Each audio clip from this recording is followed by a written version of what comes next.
"Do not drink that, sir." Simone Carter said it so quietly that only the people closest to the table heard her, but the silence that followed swallowed the entire Sterling room. Harrison Cole had just lifted a crystal champagne glass toward his mouth, his white cuff shining beneath the amber light, his billion-dollar smile fixed in place for the investors waiting to toast the biggest deal of his life. Then the black waitress stepped in, calm as midnight, and replaced his glass with water. No warning, no explanation, just one smooth movement of her hand across white linen, silver forks, and a contract worth $2.8 billion. The room froze. Not politely, completely. A string quartet near the far wall kept playing for 2 uncertain notes, then softened as if even the music understood something had gone wrong. Harrison Cole stared at the glass in front of him, then at Simone, his eyes sharp enough to cut through silk. He was 43, white, powerful, and used to being obeyed before his words finished leaving his mouth. As CEO of Cole Meridian Health, he controlled hospitals, research centers, medical software platforms, and enough private capital to make senators return his calls before breakfast. Men in rooms like this did not have their drinks touched by waitresses. Not in front of investors. Not during a signing dinner. Not when cameras from a business magazine were waiting just beyond the private dining doors. Evan Rourke, Harrison's chief financial officer, sat to his right in a navy suit with a perfect pocket square and a smile that appeared 1 second too late. "What exactly do you think you are doing?" he asked, his voice polished, gentle, and cold. Simone kept her hands folded at her waist. She wore the Sterling room's black uniform, a white apron tied neatly over it, and a name tag most of the table had not bothered to read. Her face showed no panic, but her heartbeat was loud in her ears. She knew what she looked like to them. A server interrupting powerful men. A woman out of place in a room where every chair cost more than her monthly rent. But she had seen the hand. She had seen the glass move. She had seen Evan check his watch twice before the toast. And she had seen the unfamiliar assistant lean too close to the bar card when everyone else was laughing at Harrison's speech about trust. Trust. That word had floated through the room like perfume, expensive and false. The Sterling room sat on the 38th floor of a glass tower in downtown Chicago, high above the river, glowing with gold chandeliers, dark walnut walls, and windows that turned the city into a carpet of lights. It was the kind of restaurant where people spoke softly because money did not need to shout. Tonight, the private dining room was full of healthcare executives, venture capital partners, attorneys, and board members who smiled with their teeth while reading risk in each other's eyes.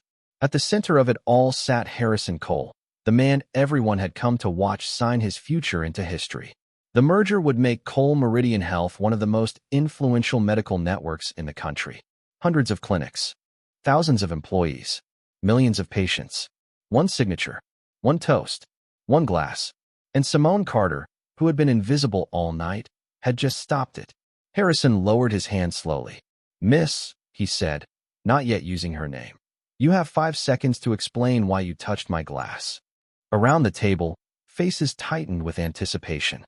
The manager appeared near the service entrance, pale and horrified. Evan leaned back, almost relaxed now, as if the room had finally become useful to him. Simone looked at Harrison, then at the untouched champagne she had moved away from him. Her voice did not rise. "Before you sign anything," she said, "you need to watch the service camera." The request hit the table harder than an accusation. For one breath, nobody moved. Harrison Cole's fingers remained around the stem of the replacement water glass, his expression locked between anger and calculation. He was a man who measured every room before he entered it, every handshake before he accepted it, every risk before it reached him. But he had not measured Simone Carter. That was the problem. Evan Rourke gave a soft laugh, the kind designed to tell everyone else when they were allowed to relax. "A service camera?" he said. "Miss, this is a private executive dinner, not a neighborhood dispute." A few people at the table smiled because Evan had smiled first. That was how power worked in places like the Sterling room. People did not always believe the strongest person. They believed the person safest to agree with. Simone knew that rule. She had lived under it for years.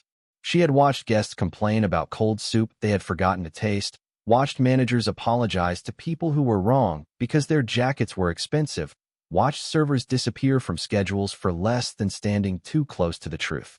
Still, She did not lower her eyes. The manager, Paul Denham, hurried toward the table with his hands raised in that polished restaurant posture that meant please forgive us before you even know what happened. Mr. Cole, I sincerely apologize, he said, breathless. Simone must have misunderstood something. We will remove the glass, replace the service, and of course the entire table will be taken care of. Harrison did not look at him. He looked at Simone. What did you see? The question was quieter than before, and that scared Evan more than anger would have. Simone heard it. A door opening. Not wide, not kindly, but enough. She pointed with her eyes, not her hand, toward the bar cart stationed near the sideboard. When Mr. Rourke asked everyone to stand for the toast, a man I have not seen on staff tonight moved behind that cart. He touched the left tray. Your glass was on that tray.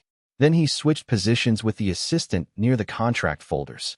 Evan's smile faded by half an inch. That is absurd. Simone continued, calm and precise. He wore a Sterling room jacket, but his shoes were not service shoes. They were polished leather loafers. Staff here wear black non-slip soles. He also reached with his right hand, but carried the towel on his left forearm. Real servers do not do that here because the aisle is too narrow by table 6. The room changed. Not because everyone believed her. Because details have weight. Lies float. Details sink into silence. Harrison finally turned toward Evan. Do you know the man she is describing? Evan spread his hands. Harrison, you cannot seriously entertain this. We are 15 minutes from final signatures, and you are letting a waitress turn a routine toast into theater. The word waitress landed with a smooth little sting. Simone felt it, but she did not step back. She had been called worse in sweeter voices. Harrison's jaw tightened. Her name is on her tag. Evan blinked. Excuse me. If you are going to dismiss her, Harrison said, use her name. Paul Denham looked as if the floor had shifted under him. The investors exchanged glances. Somewhere near the doorway, a young busser stood very still, holding a tray of untouched salad plates.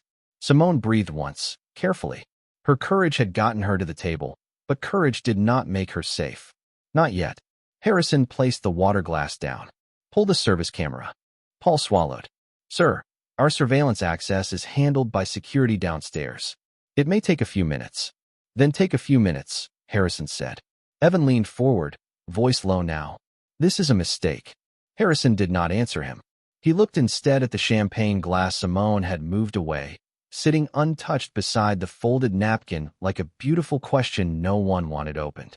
And in that golden room above Chicago, where money had spent the evening pretending to be wisdom, the first crack appeared in the night's perfect surface. While Paul Denham hurried toward the security office, the private dining room entered a strange kind of waiting. The kind that makes every sound too clear. The scrape of a chair leg. The soft click of a watch clasp. The faint hiss of champagne bubbles rising inside a glass no one wanted to touch. Simone stood beside the service cart, hands folded, eyes lowered just enough to remain professional but not enough to disappear. She could feel the room pressing against her, asking without words who she thought she was. That question had followed her for most of her life. It had followed her through the South Side apartment where she grew up with a mother who worked double shifts at a rehabilitation clinic and still found energy to ask every neighbor if they needed groceries. It had followed her into nursing school, where she carried flashcards on city buses and studied anatomy under fluorescent lights while other students talked about spring break. It had followed her out of that same school 2 years later when her mother's illness turned rent, medicine, and care into a math problem Simone could not solve with dreams alone. So she took the job at the Sterling room. At first, she told herself it was temporary. 6 months. Maybe 8. Just long enough to get stable. But temporary has a way of becoming routine when bills arrive on schedule and hope does not. Still, Simone never stopped noticing things. A guest whose hands shook before signing a check. A woman smiling through a business dinner while her eyes kept finding the exit. A young server pretending he was fine after a customer spoke to him like furniture. People revealed themselves in small ways. That was what nursing had taught her before life pulled her away from it. Watch the breath. Watch the hands. Watch what changes when nobody thinks you are looking. That night, she had been assigned to table 4, not the private dining room. She only stepped inside because another server spilled sparkling water near the entrance and asked her to cover the wine service. For the first 20 minutes, she was furniture. Useful furniture. Invisible furniture. Harrison Cole never said her name. Evan Rourke called her sweetheart once, then forgot she had a face. The investors lifted glasses without looking at the hands that filled them. But invisibility had given Simone a gift they never respected. Access. She saw Evan ask to move the signature folders closer to Harrison's right side. She saw him whisper to the unfamiliar assistant near the bar cart. She saw that assistant glance not at Harrison, but at the cameras tucked near the ceiling corners, as if calculating which angle would catch what. And then came the toast. Everyone rose. Chairs whispered backward. Glasses lifted. Smiles bloomed all around the table, bright and empty. Harrison turned slightly toward the windows to say something about trust, responsibility, and the future of American healthcare. That was when the man in the fake service jacket moved. Not dramatically, not quickly, just wrong. Wrong shoes. Wrong towel arm. Wrong path through the aisle. Wrong confidence for someone who supposedly worked here. Simone felt the old hospital instinct snap awake inside her. Something is off. Do not wait. Do not ask permission. She reached the table before Harrison could drink because some decisions do not give you time to be believed. Now, standing in the aftermath of that choice, she could hear Evan speaking softly to Harrison across the table. Think about the optics, he said. A delayed signing, a nervous server, a room full of investors. This is exactly how confidence gets damaged. Harrison did not answer. His eyes remained on the untouched champagne glass. For the first time all evening, he seemed less interested in being admired than in understanding what he had missed. Then the private dining door opened. Paul returned with a tablet in his hand and security director Angela Price beside him. Her face was serious. Too serious for a misunderstanding. The room tightened before she spoke. Angela placed the tablet on the table and turned it toward Harrison. Mr. Cole, she said, you need to see this. Evan's fingers stopped moving. Simone noticed that too. The tablet screen glowed in the center of the table like a second, colder chandelier. Angela Price pressed play. At first, the footage looked ordinary, almost disappointingly calm. The private dining room from above. White linen. Dark suits. Champagne flutes arranged in perfect rows. People smiling with the polished patience of money, waiting to become more money. Then the toast began. Harrison Cole stood near the head of the table, one hand resting beside the contract folder, the other lifting his glass as he turned toward the windows. For 2 seconds, nothing seemed wrong. Then Simone pointed without touching the screen. There, she said. A man in a sterling room jacket moved behind the bar cart. He was smooth, but not trained. His shoulders turned the wrong way through the narrow aisle. His towel sat on the wrong arm. His shoes caught the light like a guest's shoes, not staff shoes. He reached toward the left tray, adjusted one champagne glass by half an inch, then stepped back as if arranging service. The movement took less than 3 seconds. 3 seconds. That was all it took for a room full of powerful people to miss the truth in plain sight. Harrison watched without blinking. The color in his face changed, not dramatically, but enough. His anger did not leave. It found a new target. Evan Rourke leaned forward, his voice still smooth, but the warmth had drained out of it. That proves nothing. A misplaced glass.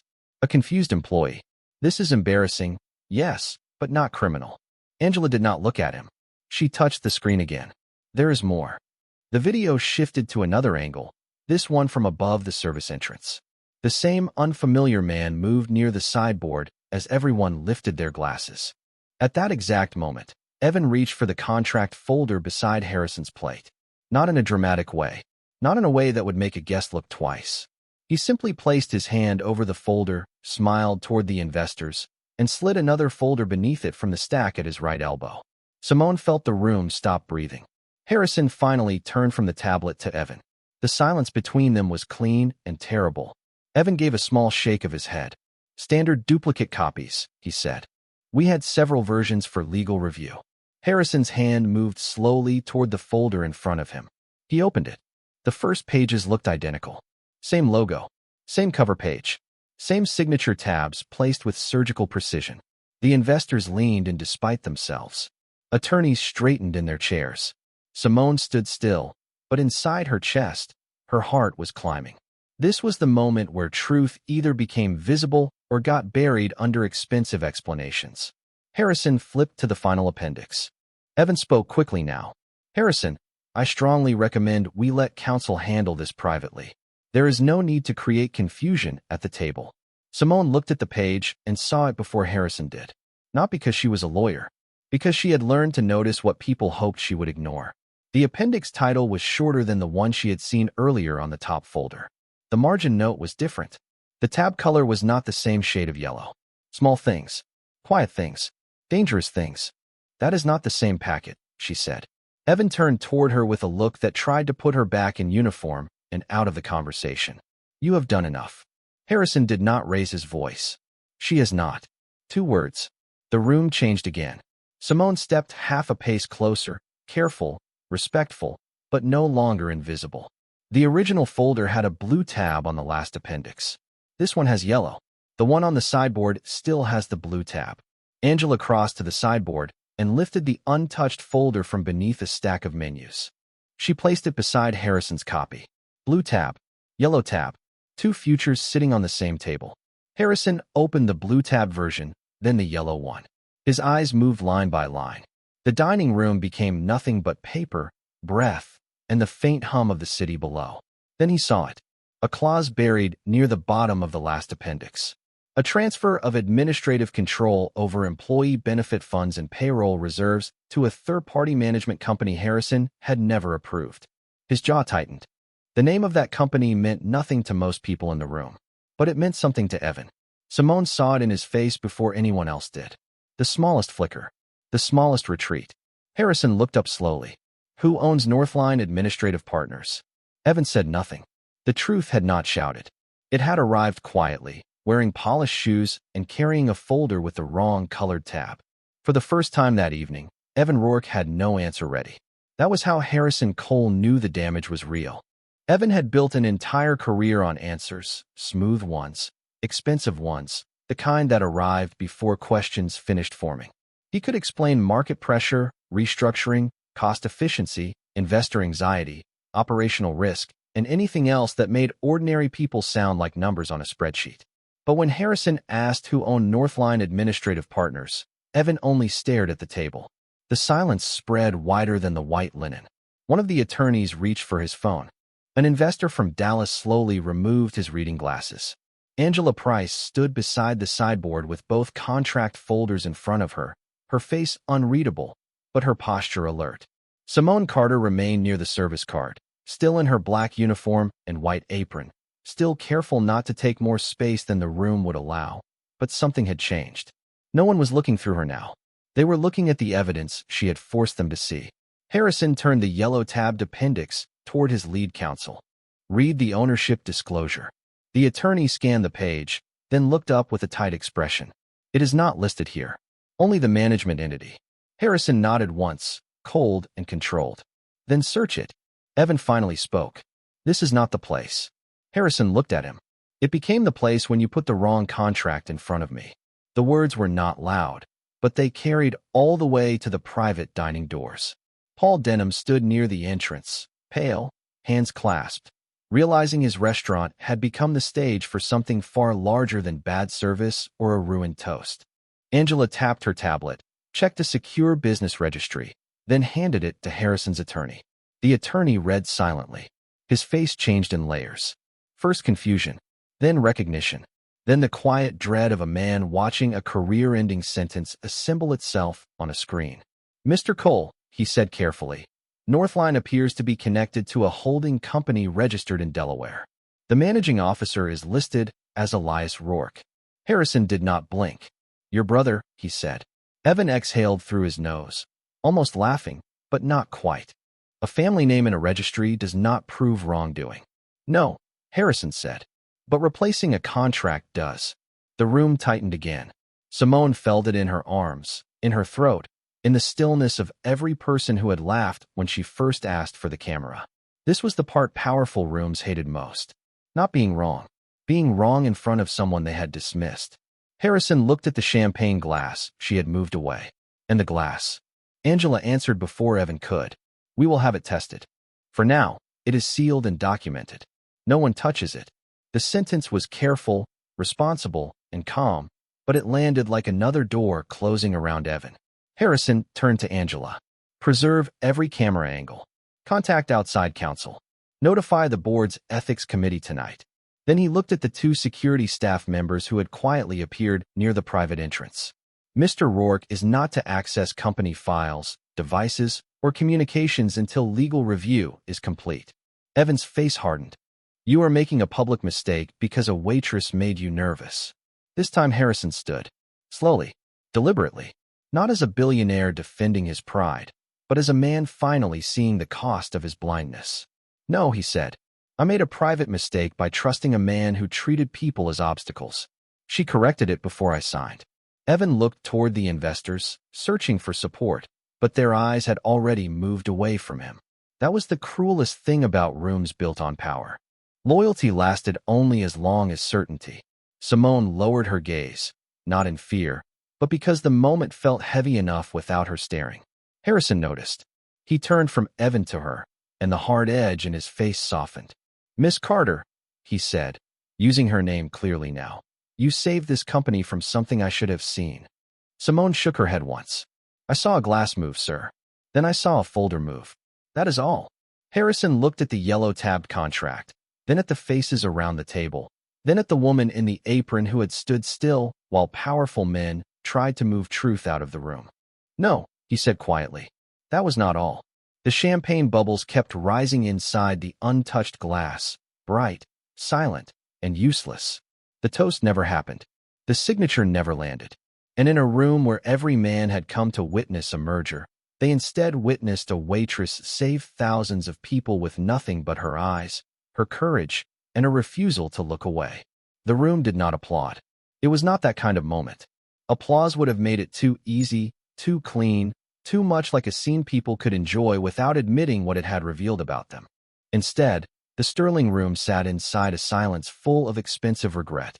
Harrison Cole remained standing at the head of the table, the untouched champagne glass sealed in a clear evidence sleeve beside the two contract folders, one blue-tabbed and honest, one yellow-tabbed and quietly dangerous. Evan Rourke was guided out of the private dining room by security with no raised voices, no spectacle, no dramatic struggle, only the soft closing of a door that sounded final. That was the part Simone noticed most. Men like Evan did not always fall loudly. Sometimes they left with their tie straight, their shoes polished, and their world collapsing behind their eyes. Harrison watched the door for a moment, then looked back at the table. The investors avoided his gaze. People who had arrived ready to celebrate control now looked uncomfortable inside the truth. One woman from the Chicago Hospital Network folded her napkin with shaking fingers. A venture partner from New York stared at the wrong contract like it had personally betrayed him.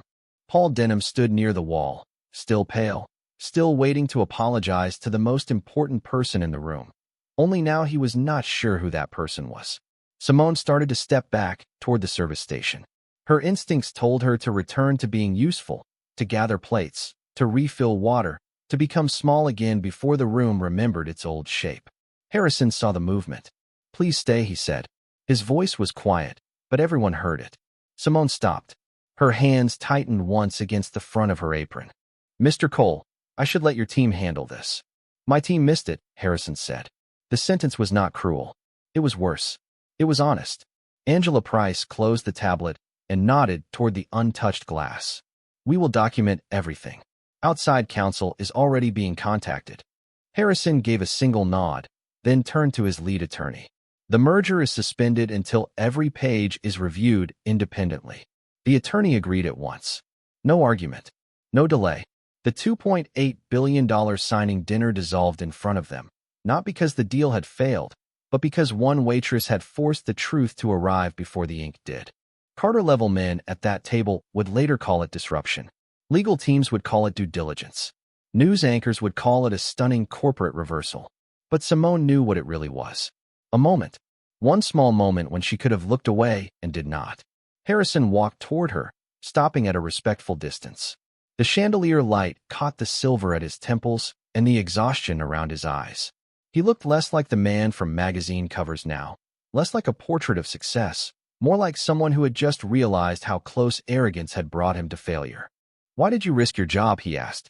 Simone almost laughed, but there was no humor in it. Because sometimes people with jobs like mine are the only ones watching closely. The words reached the room without asking permission. A young server near the door looked down, swallowing hard. Paul Denham's face changed, not with offense, but with recognition. Harrison absorbed it slowly. "And we make it dangerous for you to speak," he said. Simone did not soften the truth for him. Most of the time, yes. That answer did what no accusation could have done. It left no place for pride to stand. Harrison looked back at the table where men had questioned her, smiled at her, dismissed her, and nearly let a company be handed over through a lie because her uniform made her easy to ignore. Then he turned to Paul. "No one on your staff is to be punished for tonight." Paul nodded quickly. "Of course." Harrison's voice sharpened, not loud, but exact. "Not quietly. Not next week. Not by changing her schedule or cutting her hours." Simone looked at him then. Really looked. For the first time that night, protection did not sound like charity. It sounded like accountability. Outside the private doors, someone in the main dining room had already posted a short clip of the moment Simone stopped the toast. The internet did not yet know about the contract, the fake assistant, the yellow tab, or the name Northline Administrative Partners. It only knew that a black waitress had moved a glass, a billionaire CEO had frozen, and an entire room had gone silent. By morning, the world would know more. But in that room, before the headlines, before the statements, before the lawyers turned truth into paragraphs, Harrison Cole lowered his eyes to Simone Carter and said the one thing no one had said all night. "Thank you for seeing what I refused to see." By the time midnight passed over Chicago, the clip had already escaped the Sterling room. It moved from one phone to another in the main dining room, then to private group chats, then to hospital forums where night shift nurses watched it between rounds and understood the look on Simone Carter's face before any headline explained it. The first video was only 21 seconds long. A black waitress in a white apron steps to a billionaire's table. A crystal glass disappears from his hand. The CEO freezes. A room full of wealthy people turns silent. That was all the internet saw at first, and it was enough. Comments gathered beneath the video like sparks finding dry grass. "She knew something. Watch the man in the navy suit. Look at how calm she is. Why did everyone look at her like she was the problem?" Inside the private dining room, phones began buzzing against polished wood and inside jacket pockets. Harrison Cole ignored his. Evan Rourke was gone from the room. The deal was suspended, and the two contract folders had been placed into secure document sleeves by Angela Price. Yet the emotional center of the night had not settled. If anything, it had sharpened. The investors no longer spoke in confident phrases. They whispered. Attorneys made calls in the hallway. Paul Denham stood near the service station with a face that seemed 10 years older than it had an hour before. Simone returned to work because habit is powerful. She refilled water glasses. She cleared untouched plates. She moved carefully around people who now watched her with a strange new respect, the kind that can feel almost as uncomfortable as dismissal when it arrives too suddenly. One investor tried to stop her near the sideboard. "Miss Carter," he said, holding out a business card. "I want you to know I admire what you did tonight." Simone looked at the card, then at the untouched dinner plate in front of him. "Thank you," she said. "Would you like this cleared?" The man blinked, embarrassed by the ordinary question. That was the truth of her life. Even after saving a room from its own blindness, she still had a job to finish. Harrison saw that too. He stood by the window, watching the city lights tremble across the river, and felt something heavier than gratitude settle in his chest. Simone had not only exposed Evan. She had exposed the culture that made Evan possible. A culture where people in suits were trusted because they looked expensive, while people in aprons had to produce evidence before they were allowed to be heard. At 12:46 in the morning, Angela returned with preliminary information from outside counsel. Northline Administrative Partners had no real operating history, no staff directory, and no verified hospital administration clients. It existed on paper, clean enough to pass a lazy review and empty enough to carry money away, without leaving fingerprints for anyone who did not look closely. Harrison listened without interrupting. Then he turned to his board chair, who had joined by video call from her home in Lake Forest, wearing reading glasses and a stunned expression. "Freeze all related approvals," Harrison said. "Independent audit. Full employee notification before market open. No spin." The board chair hesitated. "Harrison, public language matters." "So does the truth," he said. Simone heard the sentence from 10 feet away, while folding a napkin at the service cart. She did not smile, but something in her shoulders loosened. Not because she trusted him completely. Not yet. Words were easy at midnight when shame was fresh. The real test would come in daylight, when lawyers softened sentences, executives protected titles, and people tried to turn courage into a public relations story. Harrison seemed to understand that. He walked over to her again, not too close, never assuming warmth he had not earned. "Miss Carter," he said, "tomorrow people will try to make this about me." Simone looked at him steadily. "They usually do." The answer was quiet, but it landed. Harrison nodded. "Then I will correct them." Outside the private room, someone had posted a longer clip now. The moment Harrison said her name. The moment he told Paul not to punish her. The moment he admitted she saw what he refused to see. By 1 in the morning, the story had a shape the internet could understand, but not fully own. It was not just about a glass. It was not just about a contract. It was about who gets believed first, who has to prove their humanity, and what happens when the quietest person in the room refuses to let truth be served too late. Morning did not soften the story. It sharpened it. By 6:15, the clip had crossed from late-night outrage into national attention, and Chicago woke to a billionaire signing dinner turned into a lesson about who gets ignored in rooms built for power. The Sterling Room had not yet opened for lunch, but vans from local news stations were already parked along the curb below the glass tower, their camera lights pale against the cold morning. Inside, the restaurant smelled of coffee, floor polish, and anxiety. Staff moved quietly, not because service had begun, but because nobody knew what kind of day was about to arrive. Simone Carter came through the employee entrance at 7:20, wearing a clean black uniform and a fresh white apron, her hair pulled back neatly, her face calm in the way people look calm when they have spent the whole train ride preparing themselves not to shake. Her phone had buzzed all night until she turned it off. Her mother's old church friends had left voice messages. Former nursing classmates had sent crying emojis and long paragraphs. Strangers had called her brave, brilliant, heroic, and everything else people say when they discover a person only after the world gives them permission to look. But Simone still had to clock in. That was the part no headline understood. The timecard machine beeped under her thumb like nothing had changed. Paul Denham stood near the lockers, holding a mug of coffee he had not touched. "Simone," he said, and for once his voice did not sound managerial. It sounded human. She waited. He looked down, then back up. "You should not have had to be that careful last night. Not in my restaurant."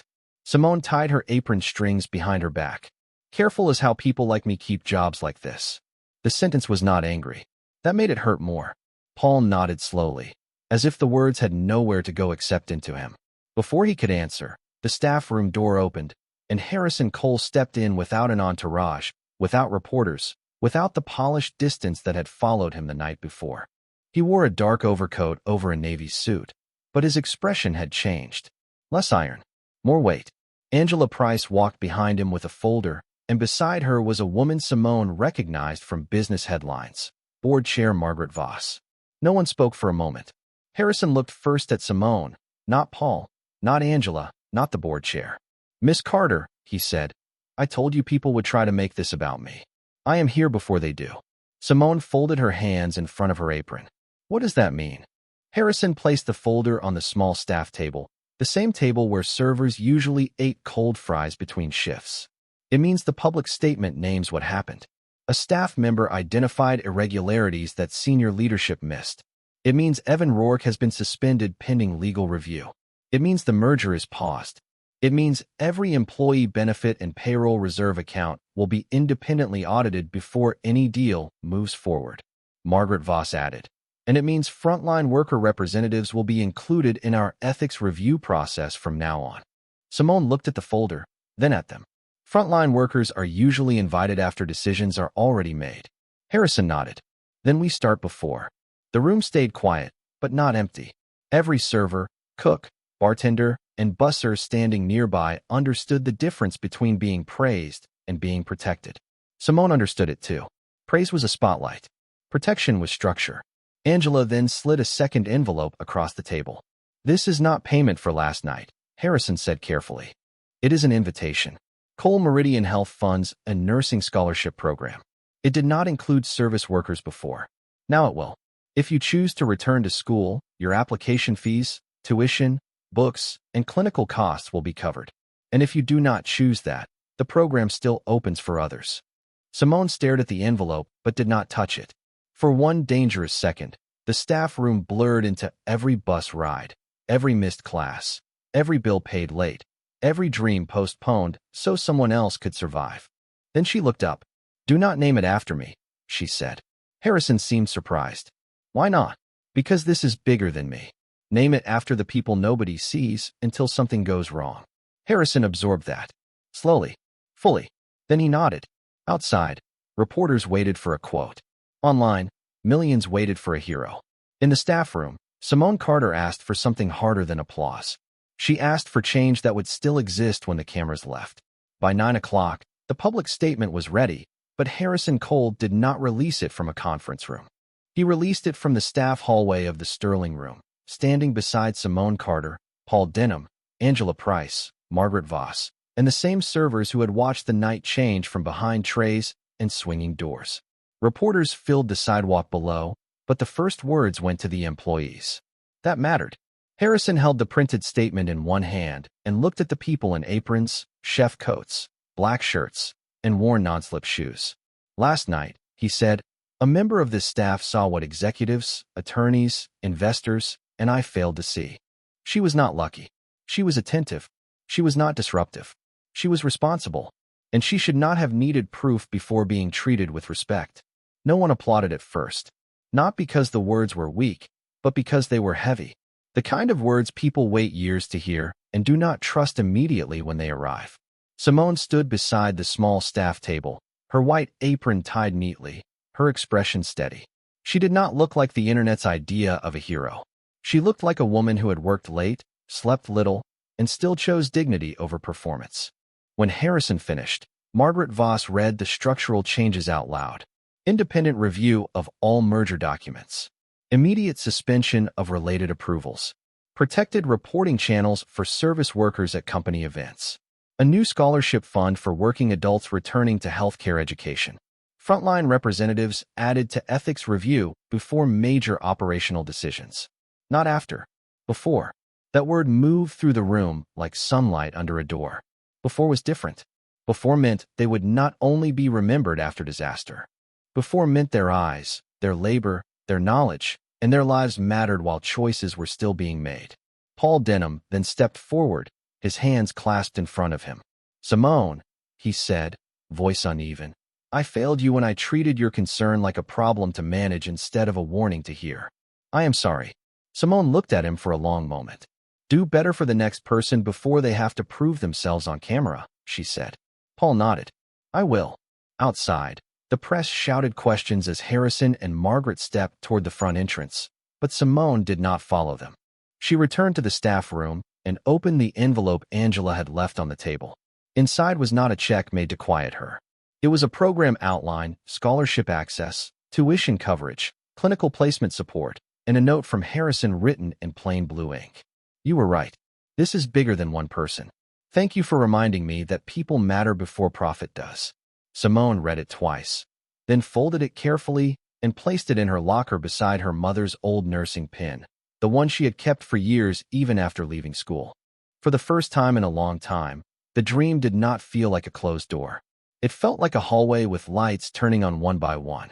Weeks later, the investigation would reveal enough to end Evan Rourke's career at Cole Meridian Health. The merger would be rewritten, slower, cleaner, with employee protections no one had cared to include before. The Sterling Room would change too, not perfectly, not overnight, but visibly. Staff concerns were documented. Schedules were protected after complaints. Managers learned names before policies. And Simone Carter returned to nursing school in the fall, still working weekend shifts, still wearing her apron when she needed to, still refusing to let anyone turn her into a symbol so polished that the real woman disappeared. Harrison Cole did not become perfect. Redemption is not a costume a powerful man puts on after one public mistake. But he became awake. He began asking who was missing from the room before decisions were made. He began listening to people whose uniforms had once made them invisible to him. And every time a toast was raised at a company dinner after that night, he looked first at the people serving the table, because he understood at last that truth does not always arrive wearing a suit. Sometimes it comes quietly, in a white apron, moving one glass before the whole world changes.